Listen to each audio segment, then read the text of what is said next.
Hello dear students, welcome to नवांको digi lessons.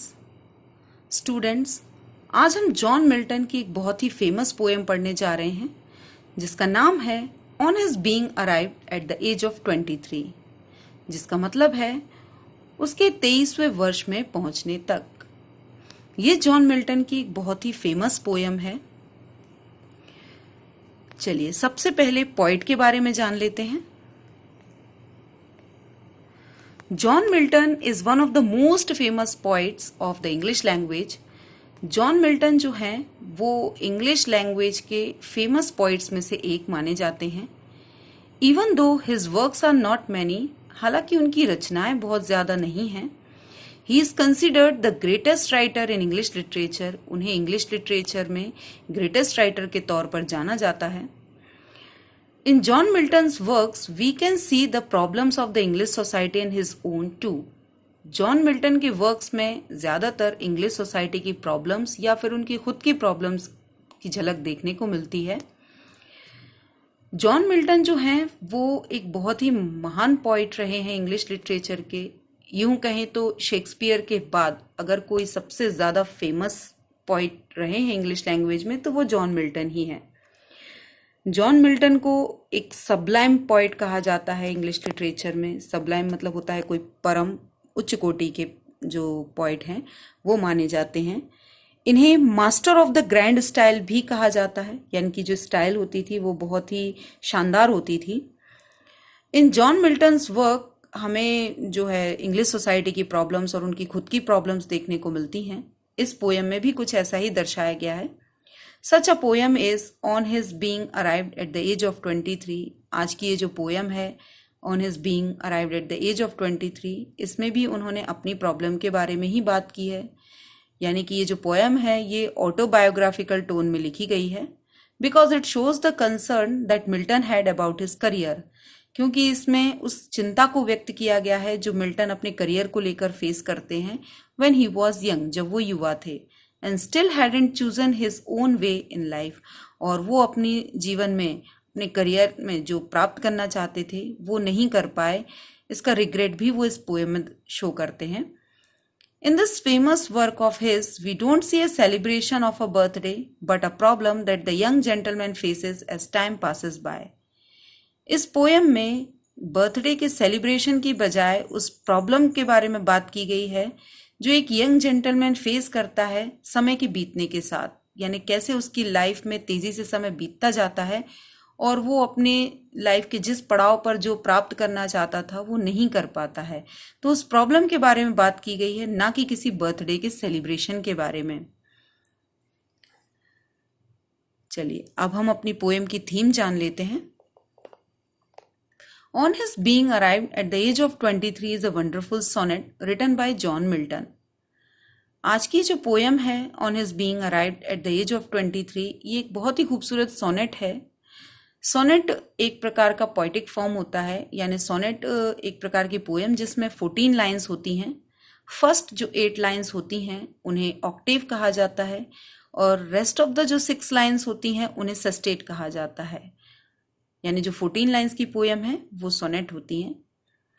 It starts with Milton's complaint about his immaturity of mind. ये जो sonnet है इसमें जो शुरुआत होती है उसमें मिल्टन कंप्लेन करते हैं उनकी इमेच्योरिटी ऑफ माइंड की। यानी वो कंप्लेन कर रहे हैं कि वो शारीरिक रूप से तो मैच्योर हो गए हैं, बड़े हो गए हैं, लेकिन उनका माइंड जो है वो मैच्योर नहीं हो पाया है। इमेच्योरिटी ऑफ माइंड से मतलब है उनका जो पोइटिक टैलेंट है, उनकी जो क्वालिटीज हैं वो डेवलप नहीं हो पाई हैं। It ends with his immense faith in God. इस पोएम की जो एंडिंग होती है उसमें मिल्टन जो है वो अपनी फेथ को, अपने विश्वास को दर्शाते हैं ईश्वर के प्रति। यानी वो ये जाहिर करते हैं कि उन्हें ईश्वर में कितना गहरा विश्वास है। Milton blames time as the subtle thief of youth. Milton जो है समय को ब्लेम कर रहे हैं, समय पे आरोप लगा रहे हैं कि वो एक सटल थीफ है। सटल मतलब होता है सूक्ष्म, छोटा। थीफ ऑफ यूथ, वो कहते हैं कि टाइम जो है वो मेरे यूथ का, मेरी युवा अवस्था का चोर है। एक ऐसा चोर जो नजर नहीं आता, बहुत छोटा है, लेकिन जिसने मेरी युवा अवस्था को चुरा लिया है। It has stolen his 23 years on its wings. तो वो कहते हैं कि समय ने अपने पंखों पर मेरे जीवन के 23 यानी 23 साल जो हैं वो उड़ा दिए हैं।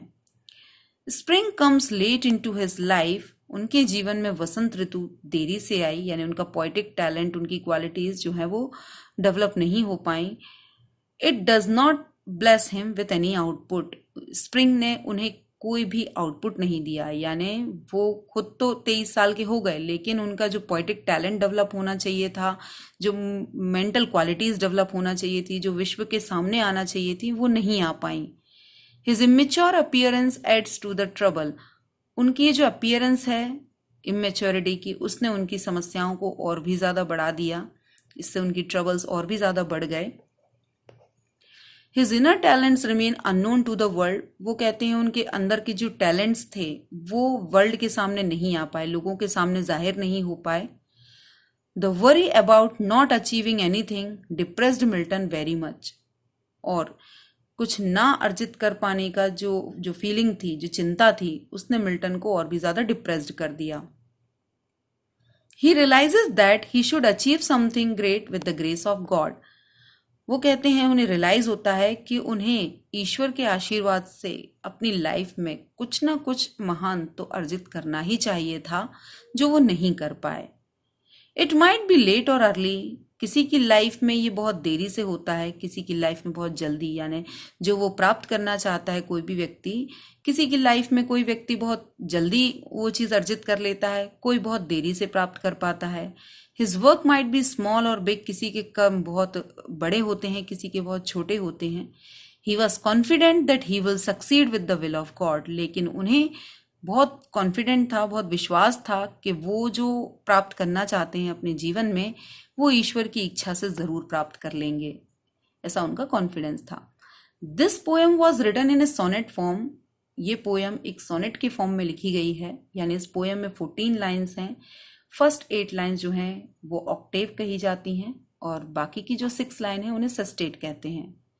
It was autobiographical. ये पोयम एक ऑटोबायोग्राफिकल पोयम है। इस पोयम में पोइट ने अपने ही प्रॉब्लम्स के बारे में बात की है। And glorifies God. और इस पोयम में पोइट ने गॉड को ग्लोरीफाई किया है, यानी ईश्वर के गुणों का वर्णन किया है, उनका गुणगान किया है, उनके गौरव का वर्णन किया है। तो ये पोयम एक ऑटोबायोग्राफिकल पोयम तो है, साथ साथ इसमें उन्होंने ईश्वर का भी गुणगान किया है। चलिए अब पोयम के बारे में जानते हैं। पोयम क्या है? How soon hath time the subtle thief of youth stolen on his wing my 320th year. Poet यहां पर टाइम को कह रहे हैं कि वो सटल थीफ है, एक सूक्ष्म चोर है, जिसने बहुत तेजी से उनकी युवावस्था को चुरा लिया है। यहाँ पे वर्ड यूज हुआ है हैथ, जिसका मीन्स होता है हैज। तो कहते हैं किस तरह से समय ने, जो कि एक सूक्ष्म चोर है, उसने मेरी युवावस्था को चुरा लिया है, जो अपने पंखों पर मेरे लाइफ के 320th ईयर यानी 23 ईयर्स 23 साल चुरा कर ले गया है। My hasting days fly on with full career. Hasting का मतलब होता है तेजी से, करियर का मतलब वैसे होता है पेशा, लेकिन इस पोयम में करियर को स्पीड के तौर पर यूज किया गया है। यहाँ पर करियर का मतलब है स्पीड, गति। तो वो कह रहे हैं बहुत तेज गति से मेरे जीवन के दिन जो है वो बीत गए, फ्लाई हो गए। But my late spring no bud of blossom sweat. वो कह रहे हैं कि मेरी लाइफ में स्प्रिंग जो है बहुत देरी से आई, आने के बाद मेरी लाइफ में नो बड, बड मीन्स होती हैं कलियां, ब्लॉसम मतलब होते हैं फूल, और स्वेत मतलब होता है शो होना यानी नजर आना। तो वो कह रहे हैं मेरी लाइफ में कोई भी कलियां या फूल जो है वो नजर नहीं आते, यानी कोई भी पोएटिक टैलेंट उनका या कोई भी क्वालिटी उनकी वर्ल्ड के सामने शो नहीं हो पाई है। Perhaps my semblance might deceive the truth. Perhaps का मतलब होता है शायद, सेम्बलेंस का मतलब होता है नजर आना, यानी जो हाव भाव होते हैं उनको सेम्बलेंस कहा जाता है। डिसीव का मतलब होता है धोखा देना, और ट्रुथ का मतलब होता है वास्तविकता या सच्चाई। तो वो कहते हैं कि मेरे हाव भाव जो हैं वो शायद वास्तविकता को, सच्चाई को धोखा दे रहे हैं। यानी कि मैं दिख तो रहा हूं कि मैं मैच्योर हो गया हूं, लेकिन अंदरूनी तौर पर या फिर मेंटली मैं मैच्योर नहीं हुआ हूं। तो एक तरह से मेरे हाव भाव या मेरा आउटलुक जो है वो सच्चाई को धोखा दे रहा है। That I to manhood am arrived so near, वो कह रहे हैं कि बहुत तेजी से, बहुत जल्दी मैं मैनहुड के करीब पहुंच गया हूं, यानी मैंने अपनी युवावस्था को पार कर लिया है। And inward ripeness doth much less appear, और वो कह रहे हैं इनवर्ड यानी अंदरूनी राइपनेस, राइपनेस का मतलब होता है परिपक्वता, डॉथ मतलब होता है की शिक्षा, मच लेस अपीयर कम नजर आ रही है। वो कह रहे हैं कि मैं बाहरी तौर पर तो मैच्योर दिख रहा हूं, लेकिन मेरी अंदर की जो परिपक्वता है वो कम नजर आ रही है, यानी लोगों के सामने जाहिर नहीं हो पाई है। That some more timely happy spirits in youth, वो कह रहे हैं कि मुझे कुछ और समय की ज़रूरत थी, यानी मुझे कुछ और समय चाहिए था, तब मेरी स्पिरिट जो है यानी मेरी मेंटल एबिलिटीज़ जो है, मेरी मानसिक दशा जो है वो इंड्यूथ हो पाती, यानी अपने आप में टिकी रहती, यानी जो मैं करना चाहता था, जो पोइटिक टैलेंट में दुनिया के सामने दर्शाना चाहता था, अपनी क्वालिटीज़ बताना चाहता था, वो बताने के लिए मुझे कुछ और समय की ज़रूरत थी। Yet be it less or more or soon or slow, it shall be still in strictest measure even. वो कह रहे हैं कि किसी की लाइफ में ये बहुत तेजी से होता है, किसी की लाइफ में स्लो होता है, किसी की लाइफ में कम होता है, किसी की लाइफ में ज़्यादा होता है, लेकिन सभी को इस पड़ाव से गुजरना ही पड़ता है। यानी लाइफ के जो पड़ाव होते हैं, बचपन, युवावस्था और बुढ़ापा, इससे हर किसी को गुजरना पड़ता है। कोई बहुत जल्दी गुजर जाता है इस पड़ाव से, कोई बहुत धीरे धीरे गुजरता है, यानी किसी को पता भी नहीं चलता कब उसकी एज बीत गई, और किसी की एज जो है बहुत तेजी से बीत जाती है। जैसे कि पोइट ने इस पोएम में बात की है कि उनकी लाइफ के 23 साल जो है बहुत तेजी से बीत गए और उन्हें पता भी नहीं चला। किसी की लाइफ में ये पड़ाव जो है वो कम आते हैं, यानी कोई बुढ़ापे तक हो सकता है नहीं जी पाता, या फिर कोई जो है वो अपनी लाइफ को भरपूर जीता है, लेकिन सभी को इन पड़ावों से गुजरना ही पड़ता है। To that same lot however mean or high, तो वो कह रहे हैं कि एक ही समय में बहुत कुछ हो रहा है। Towards which time leads me, वो कह रहे हैं जिस तरफ समय मुझे ले जा रहा है यानी लीड कर रहा है, and the will of haven, वो ईश्वर की इच्छा से ही हो रहा है। यानी मेरी लाइफ में जो कुछ हो रहा है, मैंने जो कुछ प्राप्त किया है या जो प्राप्त नहीं कर पाया हूं, ये सब ईश्वर की ही इच्छा थी। All is if I have grace to use it so, वो कहते हैं कि जो भी मैंने पाया है ये सब ईश्वर की इच्छा से ही पाया है। As ever in my taskmaster's eye, यहाँ पर पॉइंट कह रहे हैं टास्क मास्टर। टास्क मास्टर का मतलब होता है जो टास्क अलॉट करता है, हमें कोई टास्क करने के लिए देता है, वो टास्क मास्टर होता है। यहाँ पर पॉइंट टास्क मास्टर कह रहे हैं गॉड को।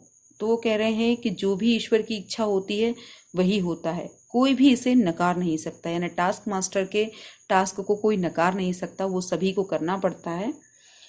तो यहाँ पर पॉइंट जो है ईश्वर के आशीर्वाद के बारे में बात कर रहे हैं, उनकी इच्छा के बारे में बात कर रहे हैं, यानी कि यहाँ गॉड को ग्लोरीफाई कर रहे हैं, ईश्वर का भी वर्णन कर रहे हैं और उनमें अपनी आस्था को व्यक्त कर रहे हैं।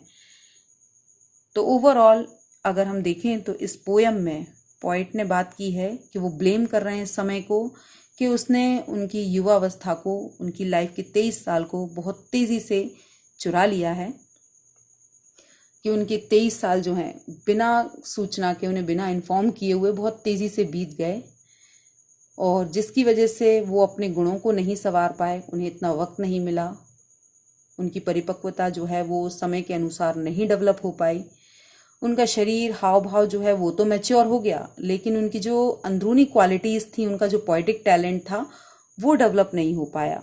तो वो कह रहे हैं कि समय ने उन्हें धोखा दिया है, लेकिन फिर बाद में कभी अपने आप को ये सोचकर सांत्वना देते हैं कि जो भी उन्होंने पाया है ये ईश्वर की इच्छा है।